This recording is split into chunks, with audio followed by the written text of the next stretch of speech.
I'm seeing that a lot of accountants are tapping into the expertise of social media experts and web developers for content that is meant to represent themselves. And it is a good thing to be leveraging your time, but what I'm really seeing is lots of generic content, lots of overly self-promoting content, rather than stuff that differentiates you and speaks for who you are.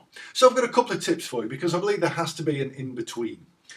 One tip is to create yourself a style guide, something that talks about your values, your tonality, your personality, all of those things that come through. You can create into a style guide. In fact, you can get a free copy of mine that you can use as a template by clicking the link below. And the second tip is, in terms of content, let it start from you, even if a copywriter produces the rest of it. So just grab your phone, press record, maybe you've had a conversation with a client, you've answered some queries, use that as the source of your content, and then let your copywriter produce a little bit more meat around that bone.